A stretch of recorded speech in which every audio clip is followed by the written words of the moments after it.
Hi കൂട്ടുകാരെ, പുതിയൊരു വീഡിയോയിലേക്ക് എല്ലാവർക്കും സ്വാഗതം. അങ്ങനെ ശിവാനിയുടെ അമ്മയെ കൊണ്ട് ചായ ഉണ്ടാക്കിച്ചതിൽ ശിവാനി വന്ന് ചൂടാവാണ് കേട്ടോ. ഞാനിവിടെ ഒരു സെർവൻറ്റിനെ നിർത്തിയത് നിങ്ങൾക്ക് എന്താ കുഴപ്പം? നിങ്ങളല്ലല്ലോ നിർത്തുന്നത്, ഞാനാണ് ഈ വീടിൻ്റെ ഭരണാധികാരി, ഇനി എല്ലാ കാര്യങ്ങളും നിയന്ത്രിക്കുന്നത് ഞാനാണ് എന്നൊക്കെ പറഞ്ഞിട്ട് വസുന്ധരക്ക് ഇട്ട് കണക്കിന് കൊടുക്കണം കേട്ടോ. ഒരിക്കലും വസുന്ധരക്ക് ഇത് അംഗീകരിക്കാൻ കഴിയുന്നില്ല. ഓഫീസിലാണെങ്കിലോ പ്രശ്നം, വീട്ടിലാണെങ്കിലോ ഇവളുടെ താണ്ഡവം. ഇത് അങ്ങനെ അംഗീകരിച്ചു കൊടുത്താൽ തീർച്ചയായും ഇത് ആപത്ത് എന്ന് വസുന്ധര മനസ്സിലാക്കുന്നു കേട്ടോ. അങ്ങനെ ശിവാനി ഇതും പറഞ്ഞ് വാ അമ്മേ നമുക്ക് പോവാം, ബ്യൂട്ടി പാർലർ ഒന്നൊക്കെ പോയി റെഡി ആവണം. പിന്നെ ഈ നിൽക്കുന്ന വേലക്കാരിയോട്, അതായത് കൊണ്ടുവന്ന സെർവന്റിനോട് ശിവാനി പറയുകയാണ്, അതെ ഇവിടെ എന്ത് ചെയ്യുന്നുണ്ടെങ്കിലും എന്നോട് ചോദിക്കുക, മറ്റുള്ളവരുടെ വാക്കിന് യാതൊരു വിലയും നൽകരുത് എന്ന് വസുന്ധരയുടെ മുന്നിൽ വെച്ച് ശിവാനി പറയുമ്പോൾ അയ്യോയ്യോ പറയാനില്ല, താൻ ഇത്രയും നാണം കെട്ട ഒരു സീന് താൻ തന്നെയാണല്ലോ ഈ വൃത്തികെട്ടവളെ ഇങ്ങോട്ടേക്ക് കൈപിടിച്ച് കൊണ്ടുവന്നത് എന്ന് വസുന്ധര ചിന്തിച്ചു പോകുന്നു കേട്ടോ. അങ്ങനെ ഇതും പറഞ്ഞ് ശിവാനി രേണുകയെ അവിടെ നിന്ന് പോവുകയാണ്. ആ പോകുന്ന പോക്ക് രേണുക കാട്ടുന്ന മുഖം കൊണ്ടുള്ള കോപ്രായം അത് കാണേണ്ടത് തന്നെ കേട്ടോ. എന്നാൽ ഈ സമയം വസുന്ധരയാണെങ്കിലോ ഈശ്വര, ഇവളെ ഈ വീട്ടിൽ പ്രണവടക്കം വേണ്ടെന്ന് പറഞ്ഞ് തള്ളി പറഞ്ഞപ്പോൾ ഇവൾക്ക് ചെലവും എല്ലാം കൊടുത്ത് നിർത്തിയത് ഞാനായിരുന്നു. ആ നിധിയെ പോലും വെറുപ്പിച്ചത് ഞാനായിരുന്നു. ഈ ശിവാനി എന്ന് പറയുന്നവളെ ആർക്കും തന്നെ ഇഷ്ടമുണ്ടായിരുന്നില്ല. എന്നിട്ടും ഞാൻ ഇവൾക്കൊപ്പം നിന്നിട്ട് ഇവളെ എനിക്കിട്ട് തന്നെ കുത്തിയില്ലേ.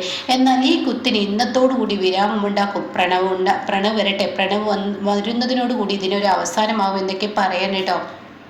പിന്നീടാണെങ്കിലോ ഇവിടെ പാറു, നിർമ്മല അവരൊക്കെ വീട്ടിലെത്താണ്. അപ്പോൾ നിർമ്മലയെ പാറുവിനെ നല്ല രീതിയിൽ തന്നെ നിർമ്മല എന്തായാലും ദൃഷ്ടിദോഷയ്ക്ക് പോട്ടെ എന്നൊക്കെ പറഞ്ഞ് അകത്തോട്ട് വിളിച്ച് കയറ്റുന്നുണ്ട്. ഇതേ സമയം ഇവർക്കിടയിൽ ഒരു ചർച്ചയാവാണ്. ഇനി നമുക്കൊരു ജോലിയുടെ കാര്യമാണ് തീരുമാനമാക്കേണ്ടത്, അതൊരു ജോലി ചെയ്യണം, അതിന് എൻ്റെ ഡിഗ്രി എൻ്റെ സർട്ടിഫിക്കറ്റുകളെല്ലാം വീട്ടിലാണെന്ന് പറയുന്നു. അപ്പോൾ ഉടൻ തന്നെ നിധി എടുക്കുക എന്ന് പറയുന്നു, അതുപോലെ മറ്റുള്ളവരെടുക്കുക എന്ന് പറയുന്നു. അപ്പോഴൊക്കെ ഇവിടെ ഗൗതം പറയുകയാണ്, എൻ്റെ ഇമെയിൽ ഐ ഡിയിൽ ഞാനത് സേവ് ചെയ്ത് വെച്ചിട്ടുണ്ട്, ഇപ്പോൾ ഈ സമയം അങ്ങോട്ടേക്ക് പോയാൽ അത് ആപത്താണ്, അവർ കൂടുതൽ നമ്മളെ ദേഷ്യപ്പെടുത്തും, അത് ഒരുപക്ഷെ നമുക്ക് ഉൾക്കൊള്ളാൻ കഴിയില്ല, അപ്പോൾ അതുകൊണ്ട് തന്നെ അത് ആപത്താണെന്ന് പറയുമ്പോൾ ആണ് ഈ ഒരു ഇമെയിലിൻ്റെ കാര്യം പറയുന്നത്. അപ്പോൾ ഉടൻ തന്നെ അയ്യോ ഇമെയിൽ എടുക്കണമെങ്കിലും നോക്കണമെങ്കിലും ഒരു ലാപ്പോ അങ്ങനെ എന്തെങ്കിലും എൻ്റെ കയ്യിൽ വേണ്ടേ, അതൊന്നും ഇല്ലല്ലോ എന്ന് പറയുന്നത്. അപ്പോഴാണ് കേട്ടോ എല്ലാവരെയും അത്ഭുതപ്പെടുത്തി നിഖിൽ അങ്ങോട്ടേക്ക് വരുന്നത്. നിഖിൽ പറയാണ്, അളിയൻ എനിക്ക് ആദ്യമായി ഈ ലാപ്പ് വാങ്ങിത്തന്നത്, ഇതിൽ ഞാൻ ഒരുപാട് കാര്യങ്ങൾ ചെയ്തിട്ടുണ്ട്, അപ്പോൾ അതുകൊണ്ട് തന്നെ അളിയന് എൻ്റെ വക ഒരു ലാപ്പ് ഞാനിതാ അളിയനെ തിരിച്ചു തരുന്നു എന്ന് പറഞ്ഞിട്ട് ഒരു ലാപ്പ് കൊടുക്കണം കേട്ടോ. അപ്പോൾ ഈ സമയം ഇത് പറഞ്ഞ ഉടനെ ഇവിടെ ഗൗതം പറയണേ, എന്താ ഈ പറയുന്നത്, ഇത് വേണ്ട. അപ്പോൾ എല്ലാവരും ഒന്നടക്കം കൈയടക്കുകയാണ്. ഇതിന് തന്നെ നല്ല തീരുമാനം, നീ അവനെ സഹായിച്ചു, കറക്റ്റ് സമയത്ത് അളിയൻ നിന്നെ സഹായിച്ചു, അതിൽ തെറ്റില്ല മോനെ, നീ അത് വാങ്ങിച്ചോ എന്ന് പാറു പറയാണ്. അങ്ങനെ നിഖിലിൻ്റെ കയ്യിൽ നിന്ന് അത് വാങ്ങിക്കുകയാണ് കേട്ടോ. പിന്നീട് ഇവർ ആ ഇമെയിൽ ഐ ഡിയിൽ നിന്നും ആ ഒരു ഡിഗ്രി എല്ലാ സർട്ടിഫിക്കറ്റുകളും എടുത്തതിന് ശേഷം ഗൗതം ഓരോ കമ്പനികൾക്ക് ജോലിക്കായി അപേക്ഷിക്കുന്നുണ്ട് കേട്ടോ. എന്തായാലും അമ്മയെ വിളിക്കുമെന്ന പ്രതീക്ഷയോടുകൂടിയാണ് ഞാനും ഇരിക്കുന്നത് എന്നിങ്ങനെ പറയുന്നുണ്ട് കേട്ടോ. ഇതിനിടക്കാണെങ്കിലോ നിധിക്ക് പറ്റാവുന്ന രീതിയിൽ നിധിയും കുറേ കമ്പനികൾക്ക് ഇങ്ങനെ ഇൻ്റർവ്യൂ ചെയ്യാൻ വേണ്ടി നിധിയും കൊടുക്കുന്നുണ്ട് കേട്ടോ. അങ്ങനെ അവർ തമ്മിലുള്ള ആ ഒരു ജോലി തിരഞ്ഞിട്ടുള്ള ആ നെട്ടോട്ടമാണ് കേട്ടോ. എന്നാൽ ഈ സമയം ഇപ്പുറത്ത് പ്രണവ് വീട്ടിലോട്ട് വരുമ്പോൾ കാണുന്ന കാഴ്ച, വസുന്ധര ഉമ്മറത്ത് തന്നെ ഇരിക്കുന്നത്. അത് കണ്ടുടനെ പ്രണവ് ചോദിക്കാമല്ലോ, ശിവാനിയെ കാണുന്നില്ലല്ലോ, അതിനെങ്ങനെ ശിവാനി ഇപ്പോൾ ഈ വീട്ടിലെ മഹാറാണിയല്ലേ, അവളും അവളുടെ അമ്മയും കൂടി ബ്യൂട്ടി പാർലറിൽ പോയിരിക്കുകയാണ്. ഓ ആണോ, അതെന്തപ്പത്ര വിഷയമാക്കാനുള്ളത്? അത് കേട്ടുടനെ എൻ്റെ പ്രണവ്, നിന്നെയും കാത്ത് ഞാൻ ഇവിടെ ഒരേ ഇരിപ്പ് ഇരുന്നതാണ്, ചില കാര്യങ്ങൾക്ക് എനിക്കൊരു വ്യക്തത വരണം. എന്താ ആൻറ്റി, എന്താ പ്രശ്നം? അതെ, ശിവാനി ഇവിടെ ഓരോ ദിവസം ഓരോന്നാണ് കാട്ടിക്കൂട്ടുന്നത്. ഈ വീട്ടിൽ എനിക്ക് യാതൊരു വിലയും ഇല്ലാത്ത പെരുമാറ്റമാണ് അവളിൽ നിന്ന് ഉണ്ടായത്. ഇന്ന് തന്നെ ഈ വീട്ടിലൊരു ചായ ഇടാൻ ഒരാളും ഉണ്ടായിരുന്നില്ല. അപ്പം രേണുക ഇവിടെ ഉണ്ടല്ലോ, എനിക്ക് തലവലിക്കുന്നത് കൊണ്ട് തന്നെ ഞാനൊരു കോഫി അവളോട് ഇടാൻ പറഞ്ഞു, അവരത് ഇട്ട് കൊണ്ടുവന്നത് ശിവാനി അത് കണ്ടുവന്ന് ശിവാനി ആ കോഫി തട്ടി മാറ്റുകയും പിന്നീട് ഒരു സെർവൻറ്റിനെ കൊണ്ടുവന്ന് ഇവിടുത്തെ അധികാരങ്ങൾ മുഴുവൻ ഞാനാണ് ഇനി നടത്തുക, എൻ്റെ അമ്മയെ കൊണ്ട് പണിയെടുപ്പിക്കാൻ പാടില്ല എന്നൊക്കെ ഉണ്ടായത് ഫുള്ളായിട്ട് പ്രണവിനോട് പറഞ്ഞു കൊടുക്കണം. പ്രണവ്, ഞാൻ ശിവാനി ഏത് സമയത്തും എന്തിനും നീ പോലും തള്ളിപ്പറഞ്ഞപ്പോൾ അന്ന് സപ്പോർട്ട് ചെയ്തത് ഞാനാണ്. അങ്ങനെയുള്ള ശിവാനി എന്നോട് ഇതൊക്കെ ചെയ്തിട്ടോ? പ്രണവൻ നിനക്ക് ചോദിക്കാനൊന്നുമില്ല, ഞാൻ ഈ വീട്ടിൽ ആരുമില്ലേ എന്ന് പ്രണവിനോട് വസുന്ധര ചോദിച്ചോണ്ടാൻ തന്നെ പ്രണവ് പറയണേ, എൻ്റെ ആൻറ്റി ഇവിടെ ഇപ്പോൾ ഒരു പ്രശ്നം ഉണ്ടാക്കാൻ ഞാനില്ല. കാര്യം എന്ത് പറഞ്ഞാലും ശിവാനി കാരണമാണ് ഇന്ന് ഞാൻ ഈ നിലയിലെത്തിയത്. അതുകൊണ്ട് തന്നെ ശിവാനിയാണ് ഇവിടുത്തെ എല്ലാം, ശിവാനിയാണ് ഇവിടുത്തെ കാര്യങ്ങളെല്ലാം തീരുമാനിക്കുന്നത്. ശിവാനി അങ്ങനെ പറഞ്ഞിട്ടുണ്ടെങ്കിൽ ആൻറ്റി ശിവാനിക്കൊപ്പം അതേ നിലയിൽ നിൽക്കുക എന്നങ്ങ് പറയുമ്പോൾ വസുന്ധര ആകെ ഒരുമാതിരി നിന്നോടത്ത് നിന്ന് കത്തുന്നത് പോലെ തനിക്ക് എന്തോ ഒരു വെറുങ്ങലിക്കൽ വന്നിരിക്കുന്നു കേട്ടോ. വസുന്ധരയുടെ ആ ഷോക്ക് വല്ലാത്തൊരു ഷോക്ക് തന്നെ ആയിരിക്കുന്നു. വസുന്ധര മിണ്ടണോ സംസാരിക്കണോ തനിക്ക് മുന്നോട്ട് പോകണോ ഒന്നും വസുന്ധരയ്ക്ക് അറിയുന്നില്ല. ഇതേ സമയം കാണിക്കുന്നത് നിർമ്മലയാണ്. നിർമ്മല ഇങ്ങനെ പണി കഴിഞ്ഞ് നിർമ്മല ഇങ്ങനെ സാധനങ്ങൾ മേടിച്ച് ഇങ്ങനെ റോഡരികിലൂടെ ഇങ്ങനെ നടന്നു വരുന്ന ഒരു സീനാണ് കാണിക്കുന്നത്.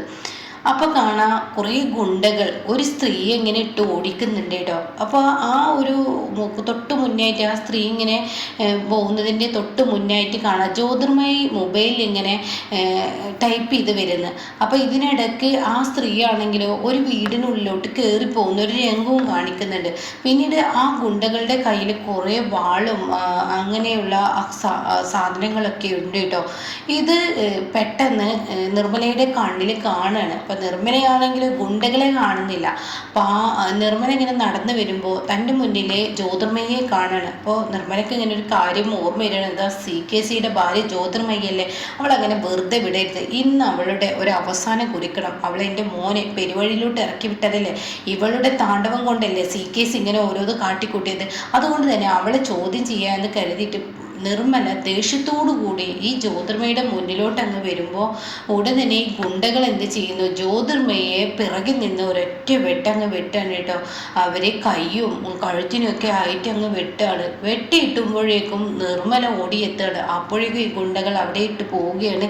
ഇതേ സമയം അയ്യോ എന്ത് പറ്റി എന്ന് പറഞ്ഞിട്ട് നിർമ്മല ശത്രുവാണെങ്കിലും കൂടി ഒരു ആപത്തിൽപ്പെട്ടപ്പോൾ പിന്നീട് ഒന്നും നോക്കില്ല, പെട്ടെന്ന് ഹോസ്പിറ്റലിലോട്ട് കൊണ്ടുവരുന്ന ആ ഒരു രംഗമാണ് കേട്ടോ. അങ്ങനെ കൈക്ക് നല്ലൊരു വെട്ട് കിട്ടിയിട്ടുണ്ട്. അങ്ങനെ ഹോസ്പിറ്റലിൽ നിർമ്മല തന്നെ ഇങ്ങനെ കാര്യങ്ങൾ പറയുകയാണ്. അങ്ങനെ ഡോക്ടർ ട്രീറ്റ്മെൻറ്റും കാര്യങ്ങളൊക്കെ നടത്തുകയാണ്. അങ്ങനെ നിർമ്മല ജ്യോതിർമയി കണ്ണും തുറക്കുന്നത് പുറത്ത് കാത്തു നിൽക്കുമ്പോൾ ജ്യോതിർമയി കണ്ണ് തുറക്കുകയാണ്. അപ്പോൾ തന്നെ ഡോക്ടർ പറയുകയാണ്, നിങ്ങളെ ഈ ഒരാൾ ഇവിടെ കൊണ്ടുവന്നത് കൊണ്ട് തന്നെ നിങ്ങൾ രക്ഷപ്പെട്ടു എന്ന് ജ്യോതിർമയോട് പറയണം. അപ്പോൾ ജ്യോതിർമയി ഇവിടെ ആളെന്ന് പറഞ്ഞിട്ട് നിർമ്മലയെ വിളിപ്പിക്കുകയാണ്. അപ്പോൾ നിർമ്മല വരികയാണ്. നിർമ്മലയെ കാണുന്ന ജ്യോതിർമയിക്ക് ഇങ്ങനെ ഒരു ഓർമ്മ വരികയാണ്, ഇതാ ഗൗതമിൻ്റെ കൂടെ നടക്കുന്ന നിർമ്മലയല്ലേ, ഇവളാണോ എന്നെ രക്ഷിച്ചത് എന്ന ഭാവത്തിൽ ഇങ്ങനെ നോക്കി നിൽക്കുമ്പോൾ നിർമ്മല ഇപ്പൊ കുഴപ്പമൊന്നുമില്ലല്ലോ എന്ന് ജ്യോതിർമയോട് ചോദിക്കുകയാണ്. അപ്പോൾ തന്നെ ജ്യോതിർമയി പറയാണ്, ഇല്ല കുഴപ്പമൊന്നുമില്ല, നീ ആ ഗൗതമിൻ്റെ കൂടെ നടക്കുന്ന ആ എന്താ നിന്റെ പേര്, എൻ്റെ പേര് നിർമ്മല, അതെ ആ നിർമ്മലയല്ലേ, അതെ എന്ന് പറയാൻ കേട്ടോ. ഇതേ സമയം നീ വന്നില്ലായിരുന്നെങ്കിൽ ഒരുപക്ഷെ ഞാൻ മരിച്ചായിരുന്നു, ആ ഗുണ്ടകൾ എന്നെ വെട്ടിക്കൊന്നായിരുന്നു, നീ വന്നതുകൊണ്ട് മാത്രം എൻ്റെ ജീവൻ രക്ഷപ്പെട്ടു, അതിന് ഒരുപാട് നന്ദിയുണ്ടെന്ന് പറയണം കേട്ടോ. ഇതേ സമയം അതെനിക്കറിയാമെന്ന് പറയണേ. ഇപ്പോൾ ഗൗതമിൻ്റെ ബന്ധുക്കളൊക്കെ എന്തൊക്കെ അപ്പോൾ തന്നെ ഗൗതമിൻ്റെ ബന്ധുക്കൾ പിരിഞ്ഞതല്ലല്ലോ, നിങ്ങളും നിങ്ങളുടെ ഭർത്താവും കൂടി ഗൗതമിൻ്റെ സ്വത്തുക്കളെല്ലാം തട്ടിയെടുത്തതല്ലേ.